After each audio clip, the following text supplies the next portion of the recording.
अहमदनगर जिल्ह्यातील पारनेर तालुक्यातील श्री क्षेत्र कोरठण खंडोबाची यात्रा जिल्ह्यात नव्हे तर संपूर्ण राज्यात प्रसिद्ध आहे।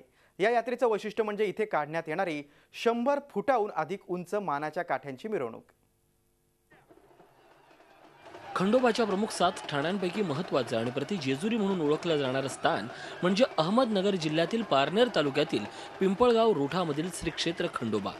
स्वयंभू तांदळासमोर 12 लिंग अशा देवाच्या दर्शनाला राज्यातून तसंच राज्याबाहेरून भाविक येतात।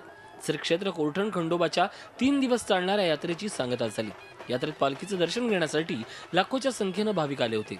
यात्रेचं वैशिष्ट्य म्हणजे बेल्हा ब्राह्मणवाडा येथून येणाऱ्या मानाच्या उंच काठ्या। विशेष म्हणजे या काठ्या 100 ते 150 फूट उंच असून लाखो भाविक मानानं या काठ्या मंदिराच्या कळसाला टेकवतात।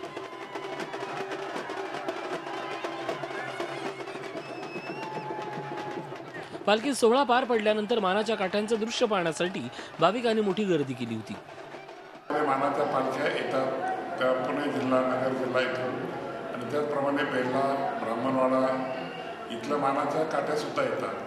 त्याचप्रमाणे इतरही गावच्या मानाच्या काठ्या येतात आणि त्यांचे मान आहेत। एक बेल्ल्याची काठी मंदिराच्या शिखराला लागते आणि ब्राह्मणवाड्याची काठी सिंहासनाला दर्शन करते।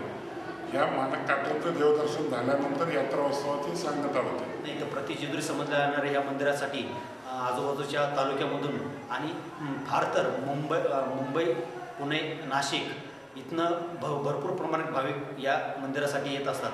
त्याचमधले भाविक म्हणून मी स्वतः एक भाविक या मंदिराशी जन्मापासून यात्रेमध्ये दरवर्षी सालावाप्रमाणे कुठली यात्रा न चुकवता पौष पौर्णिमा आणि हे जे काही मानाच्या काठ्या आहेत यांचा कुठलाही उत्सव न चुकवता आम्ही इथं दरवर्षी सालावाप्रमाणे येत असतो। या यात्रेत प्रसाद म्हणून सदानंदाचा येळकोट असं म्हणून भंडारा आणि खोबरं उधळलं जातं। त्यामुळे यात्रेत खोबरं आणि भंडाऱ्याची मोठ्या प्रमाणावर उलाढाल होते। निखिल चौकर, झी मीडिया, अहमदनगर।